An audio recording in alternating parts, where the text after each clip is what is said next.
होली का क्रम 13 तारीख को शायद होली जलेगी, 14 तारीख को गुरंडी रहती है, होली खिलाते हैं। होली में मोटे मोटे डूंड जलाए जाते हैं।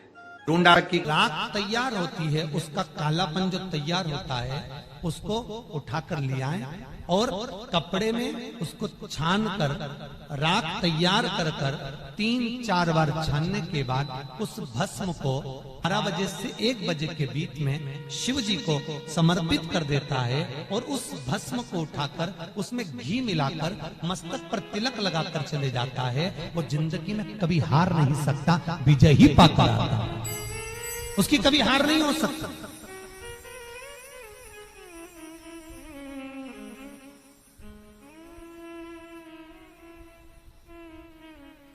वो कभी हार नहीं सकता। शिव महापुराण की कथा कहती है वो भस्म विजयता को प्रदान करती है। आपको किसी से नहीं करना, किसी के हाथ नहीं जोड़ना, केवल वो भस्म का तिलक लगाकर जिससे आपका काम निकालना है उसके सामने पहुंच जाए, आपको सुख का अनुभव हो जाए, कार्य सिद्ध। तो भस्म इतनी प्रबल हो गई, शरीर में बहुत बड़ा रोग हो गया, छूटने को तैयार नहीं है, बड़े बड़े इलाज करवा लिए, बहुत दिखा लिया, बहुत सब दूर इलाज करवाया, सब दूर दिखाया, पर मिटने को तैयार नहीं है। तो फिर अबीर का प्रयोग,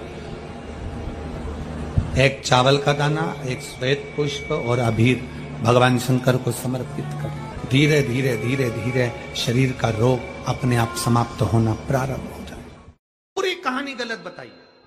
अगर दुनिया के लोग सही कहानी बताते तो भतीजा और बुआ का संबंध खराब नहीं होता। कहानी गलत थी ना। लोगों ने कहा, हिरण्यकशिपु ने अपनी बहन से कहा, बहन तू अपने भतीजे को गोदी में रखकर बैठ जा और चादर ओढ़कर बैठ जाना, तू बच जाएगी, तेरा भतीजा जल जाएगा। तो बुआ भतीजे को जलाने के लिए गोदी में लेकर बैठी। बोलो सही है कि गलत है? लोगों ने कहानी गलत बताई। होली का लोगों ने कहा उसने अपने भतीजे को जलाया। पहले तो होलिका का नाम तो निकालो कि होलिका का नाम क्या है। कथा वालों ने कह दिया हिरण्यकशिपु की बहन थी होलिका, वो अपने भतीजी प्रहलाद को गोदी में लेकर बैठ गई। वो प्रहलाद को हाथी के पांव के नीचे डाला, खोलते तेल में डाला, अग्नि में डाला, इसमें डाला, उसमें डाला, नहीं मरा। आखिरी में अपनी बहन से कहा होलिका तो अपने भतीजे को गोदी में लेकर बैठ जा। पहले उस होलिका का असली नाम तो लाओ, जिस होलिका का नाम विष्णु पुराण में डूंडा लिखा है। क्या नाम लिखा है? डूंडा। होलिका का असली नाम लिखा है विष्णु पुराण में डूंडा। इसलिए आज भी होली में लकड़ी नहीं जलाई जाती, मोटे मोटे डूंड जलाए जाते हैं, क्योंकि उसका नाम डूंडा है। और डूंडा बैठी अग्नि में, भतीजे को गोदी में लेकर बैठ गई। उसके पास में एक ब्रह्मा जी की चादर थी, जिसको ओढ़ कर बैठ जाती थी तो आगी में जल नहीं सकती थी। डूंडा ने देखा चारों तरफ से आगी लग गई, मेरा भतीजा जल जाएगा। तो बुआ को लगा मेरा भतीजा जल जाएगा। बुआ वो होती है जो दुआ देती है, बुआ कभी बद्दुआ नहीं देती है। और डूंडा ने अपनी चादर को उतारा, आगी चारों तरफ से लग गई। बुआ को लगा मेरा भतीजा जल जाएगा, तो अपनी चादर उतार कर अपने भतीजे पे डाल दी और बुआ खुद जल गई, पर अपने भतीजे को नहीं जलने दिया। ये कथा है, पर लोगों ने उसको पूरी पलट दिया, पूरा पलट दिया। बुआ कब जलाई अपने भतीजे को? होली का क्रम 13 तारीख को शायद होली जलेगी, 14 तारीख को गुरंडी रहती है, होली खिलाती है। पिछले वर्ष थोड़ा सा होली का क्रम रहा, तो अब की बार सब जगह की होली में ना जाते हुए केवल एक होली, वो भी सीहोर की, वो 15 तारीख को महादेव की होली, मार्च को महादेव की होली। अपने शिवालयों में शंकर जी शिव मंदिर के अंदर चंदन का जल 1 लोटा अवश्य चढ़ाएं।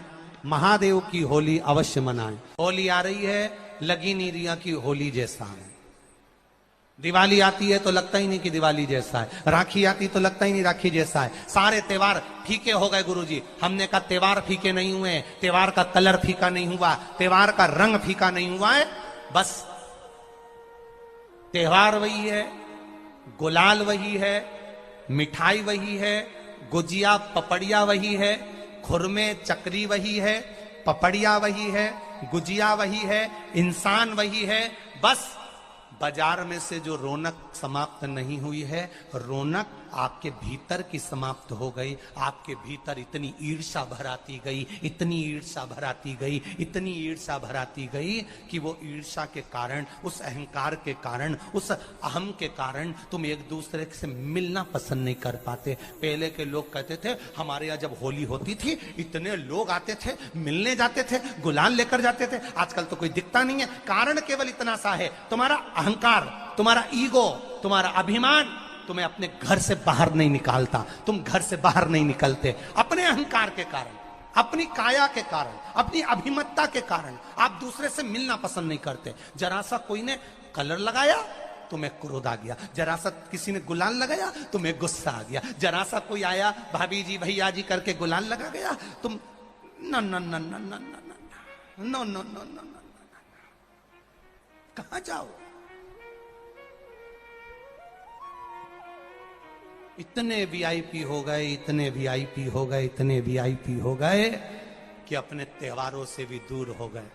मेरा निवेदन है, होली का त्योहार आ रहा है,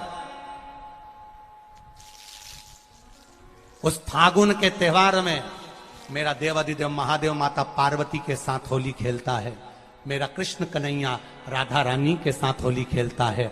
आप भी अपने इष्ट मित्रों के साथ होली खेलिए और दिल से खेलिए। अरे सीहोर में, सीहोर जिले में एक होली होती थी। उस होली का नाम हमने पिछली बार बदल दिया था। कौन सी होली कर दी थी?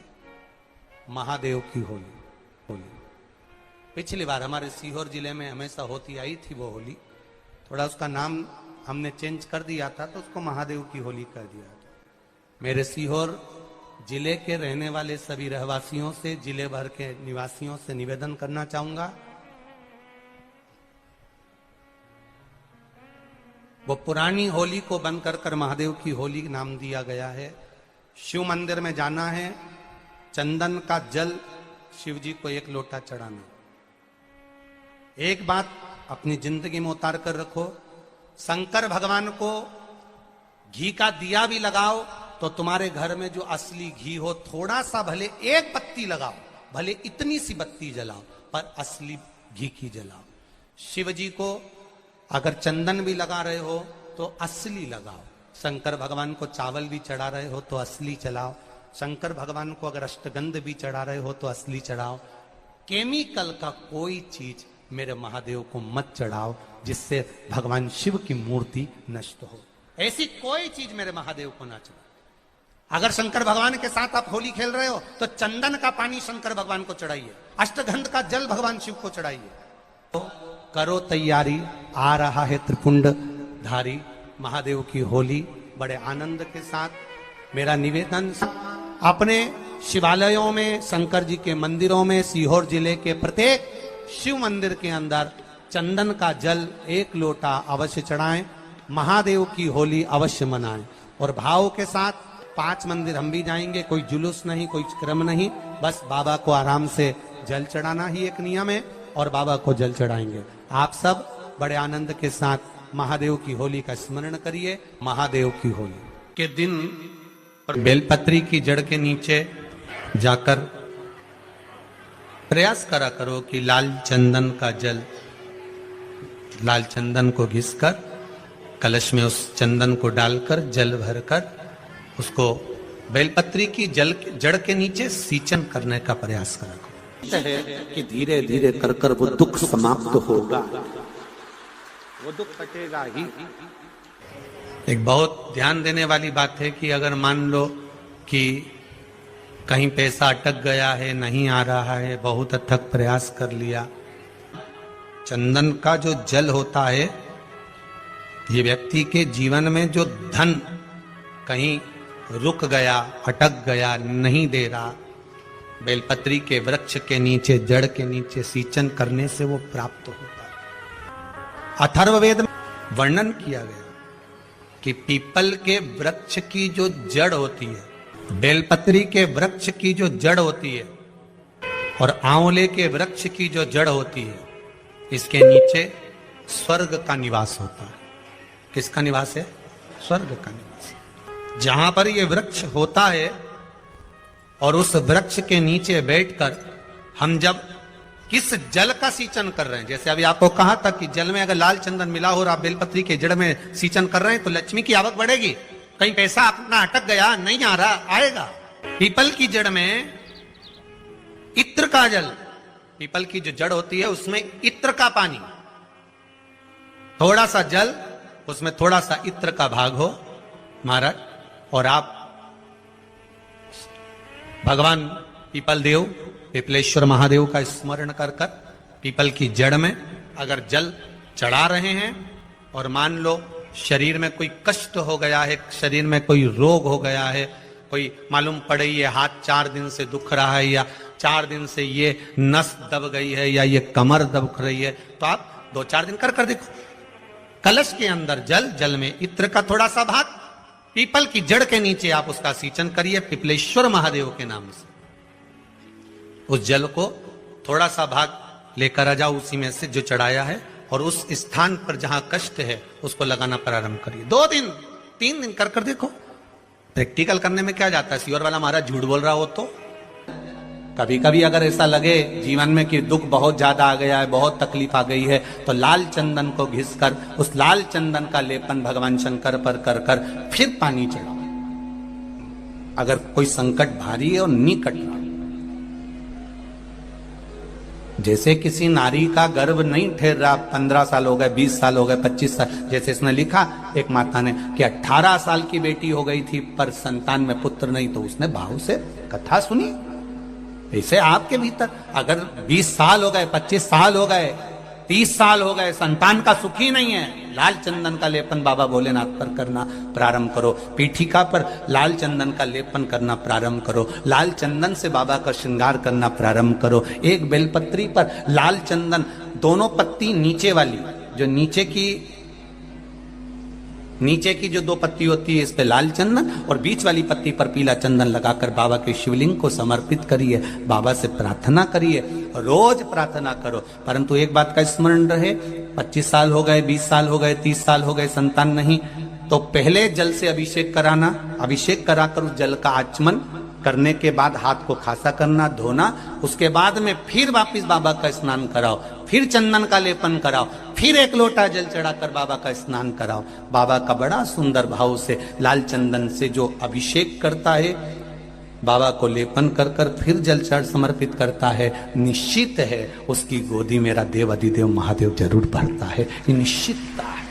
हम तो बेटियों से भी कहते हैं, जिसका विवाह नहीं हो रहा हो, 25 साल, 30 साल, 27 साल, 28 साल, 32 साल, 40 साल हो गए हो, नहीं हो रहा हो बेटा बेटी का विवाह, उसे लाल चंदन का प्रयोग अशोक सुंदरी वाली जगह पर 7 बिंदी लाल चंदन की लगाकर 7 बेलपत्र 7 बिंदी पर रखिए, और महाराज अपनी कामना कर कर भगवान से आइए, बाबा देगा, करेगा, 3-4 महीने में विवाह पक्का करेगा। ये लाल चंदन की महत्वता है, शिव तत्व। रोग बढ़ गया, बेलपत्री के वृक्ष के नीचे दीप लगाना प्रारंभ करो। बाबा से विनती कर कर घी का दिया लगाइए बेलपत्र वृक्ष के नीचे, बाबा से निवेदन करिए, रोग निवारण।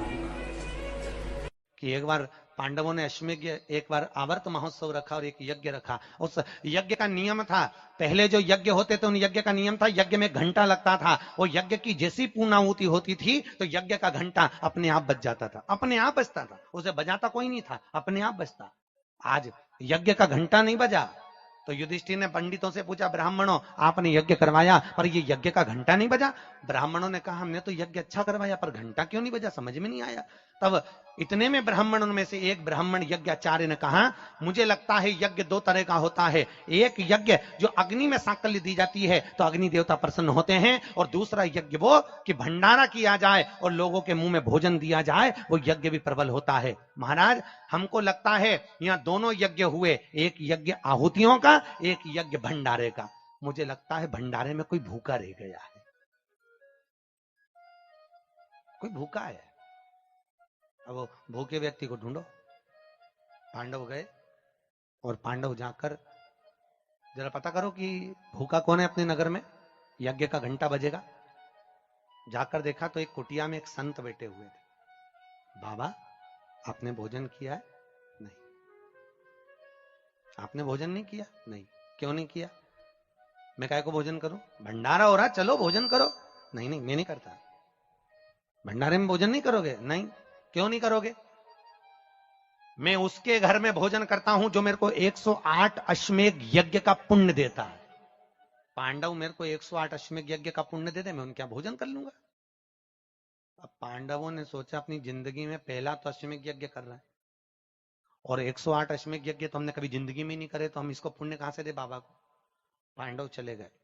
द्रौपदी ने पूछा कोई मिला? हाँ एक संत मिला है पर 108 अश्वमेध यज्ञ का पुण्य मांग रहा है। द्रौपदी ने कहा चलो मैं लेके आती हूं उस बाबा को। द्रौपदी गई, रथ लाया गया। द्रौपदी ने कहा रथ में बैठकर नहीं जाऊंगी, पैदल जाऊंगी।